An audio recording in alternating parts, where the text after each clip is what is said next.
옛날 옛적에 큰 이름 난 산 밑에서 한 사람이 살았습니다. 자식이 하나도 없는지라 산신령님께 그저 자식 하나 점지해달라고 빌고 빌었습니다. 지성이면 감천이라고 산신령도 감동을 하는 법이죠.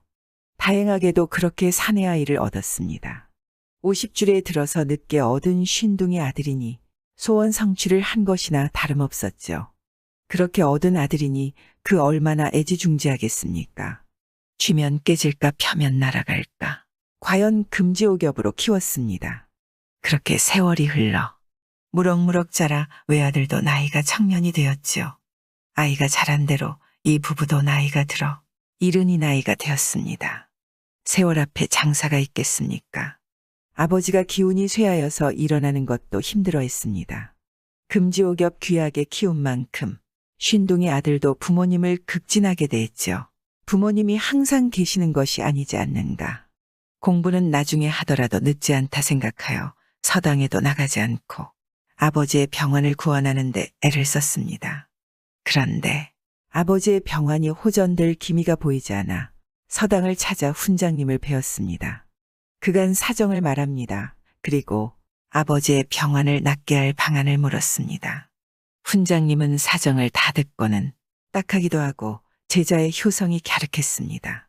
저 산 너머로 가면 약방이 하나 나올 것인데 사정 이야기를 하면 방도가 있을 것이라며 말입니다. 그런데 넘어야 할 산이 험하고 무서운 곳이니 갈 수 있을지 모르겠다고 말입니다. 망설일 이유가 있을까요? 훈장님의 말을 듣자마자 길을 떠났습니다. 그리하여 이 아들은 그 험한 초행길에 나서서 산 넘고 물을 건너서 드디어 약방을 찾았습니다. 이런 인적도 없는 험한 곳에 약방이라니. 그런 곳에 바로 신령스러운 노인 셋이 있었습니다. 훈장님이 일러준 대로 인사를 하고 사정을 말했죠. 어르신들 안녕하십니까? 내가 누구기에 우리에게 인사를 다 하느냐? 아버지 병환에 듣는 약을 구하러 왔습니다. 여기는 새도 날아오기 힘든 곳인데 찾아오다니 성의가 놀랍구나. 너의 그 효성이 기특하여 아버지가 사는 길을 가르쳐 주마. 가르쳐는 준다마는 내가 실행을 할지는 모르겠구나. 약방을 찾아 집을 떠나올 때는 자신의 목숨까지 불사하겠다고 마음먹은 터라 무슨 일이든 할 작정이었습니다. 새 노인은 방도를 알려주며 덧붙여 말합니다.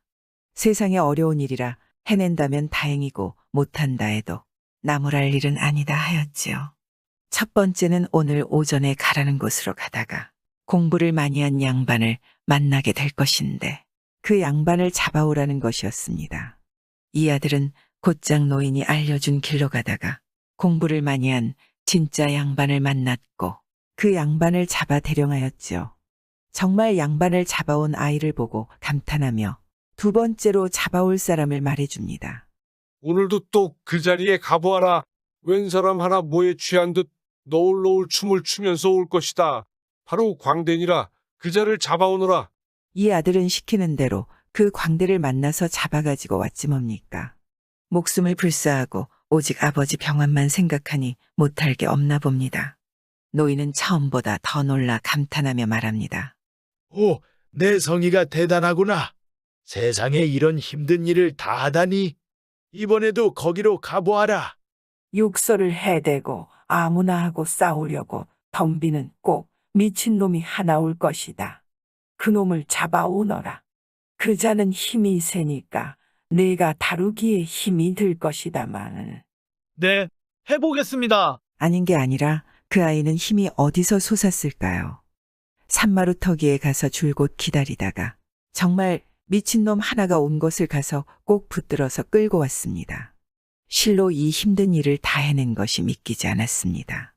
그런데 이것이 마지막이었으면 좋으련만 일이 하나 남아 있었습니다. 노인이 어렵게 입을 열어 말합니다. 이제 마지막이다. 저기 저 큰 독에다가 물을 붓고 그 독에 밀을 빻아서 집어넣어라. 그리고 쌀을 넣어라. 그것이 무슨 힘이 드는 일입니까? 즉시 그렇게 하겠습니다. 그것이 끝이 아니다. 그리고는 그 미리 든 독에다가 저 양반, 광대, 그리고 광인셋을 다 집어넣고 얼른 뚜껑을 덮어버려라. 아이고, 사람을 셋씩이나 죽여야 한다고요? 그래야만 아버지가 살 수 있다. 네가 결정할 일이다. 아버지만 생각한다면 어쩔 방도가 없었죠. 밀과 물과 쌀과 그 세 사람을 다 항아리에 넣어버리고 맙니다. 그 다음엔 약방 노인 셋이 가르쳐준 대로 담갔죠. 며칠 후 그 독이 부글부글 끓었습니다. 항아리 안에서 푹 고아진 것이었죠. 그리고 특이한 냄새가 났습니다. 자, 열어보아라. 그러면 노란 국물이 나올 것이다. 그것을 아버지에게 갖다가 드려라. 그걸 마시게 하면 아버지 병기가 없어질 것이다. 그리고 이 물기를 빼고 버무린 것은 가져가서 쓰도록 해라. 이름이 누룩이니라. 이리하여 이 독특한 약을 해가지고 아버지에게 갖다 드리고 마시게 했습니다. 그 약을 마시니 금세 기운을 차리고 생기가 돌더니 기억력도 좋아졌습니다. 그 기세가 젊은이 같지 뭡니까? 정말 약효가 신통했지요. 그런데 영원한 것이 있겠습니까? 얼마 가지 않아 아버지는 다시 기운이 떨어지고 말았습니다. 그렇게 기력이 떨어질 때마다 아들은 가지고 있던 누룩으로 아버지에게 해드렸죠. 약방 노인이 알려준 대로 누룩으로 약을 만들었더니 노란 국물인 약수가 만들어졌죠. 본디 약은 쓴법인데 이 약은 맛도 좋아 먹기도 좋았습니다. 그래서인지 약을 드실 때마다 아버지가 말합니다. 웬일인지 이 약이 목에 술술 넘어가는구나. 아버지, 그럼 이 약을 술술 넘어간다 해서 술이라 지어야겠습니다. 이리하여서 그 아들은 술이라는 이름을 붙여 불렀고 그 약 덕에 아버지는 이 술만 들면 젊은이같이 잘 지내게 되었죠. 늘 생기가 넘치고 젊은이 못지않으니 하루는 친구들이 부러워하며 그 비법을 알려달라 했습니다. 아버지는 친구들한테 술이라는 약을 소개해주며 자신의 병환을 낫게 하기 위해 아들이 그 험한 곳을 가서 구해왔다고 구구절절 자랑을 늘어놓았습니다. 친구들은 자랑만 말고 같이 건강해지자고, 같이 젊어지자고, 맛 좀 보여달라고 성화를 대서 나누어 마셨습니다. 한 번 맛본 사람들은 그 술을 잊지 못해서 인기가 많아졌지요. 그러다 보니 이 아들은 그 수약을 팔아서 큰 돈을 벌게 되었습니다. 몸에 좋은 약이라고 하니까 비싼 돈을 내서라도 이 술이라는 약을 많이 먹어대지 뭡니까? 그런데 술이라는 약을 술술 먹어대니 차츰차츰 약효가 세 가지로 나타났죠. 처음 술을 든 사람은 아주 유식해졌습니다. 아는 것도 많아지고 기억력도 총명해지니 아주 고금의 유명한 사람과 책을 통달하여 양반이 따로 없고 군자가 따로 없었습니다. 사람들의 시시비비도 잘 가려 사이좋게 하였습니다. 그런데 이 술이라는 것을 계속 마시다 보니 덩실덩실 춤을 추게 하고 멋진 노래를 부르게 하고 그야말로 예술혼이 나와 광대가 따로 없지 뭡니까? 평소에 놀 줄 모르던 새님 같은 사람도 이 술만 마시면 얼마나 구성지게 잘 노는지 몰랐습니다. 그런데 이 술이라는 약을 더 먹다가 보면 싸움박질을 하고 아무데고 아무에게나 고래고래 소리를 지르고 욕설을 해대고 식구들을 못살게 괴롭히더니 아무데나 토하고 자버리는 꼴이 완전히 미치게 만들었습니다. 처음 사람이 이 약을 먹을 때는 몸에 좋아서 약주라 하였습니다. 다음은 그냥 목에 잘 넘어간다고 해서 술이라 했죠. 그 다음은 미친놈이 된다고 해서 독주라고 했습니다.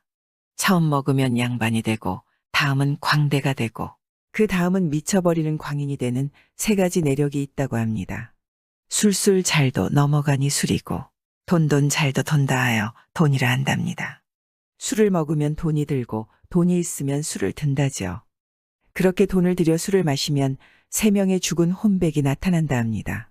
세상에 제일 어려운 것이 적당히가 아닌가 싶습니다. 과유불급이라고 뭐든 넘치면 모자르니 못하다고 했습니다. 술이 딱 그런 것이죠. 적당하면 약이 되고 넘치면 독이 되는 술 이야기였습니다.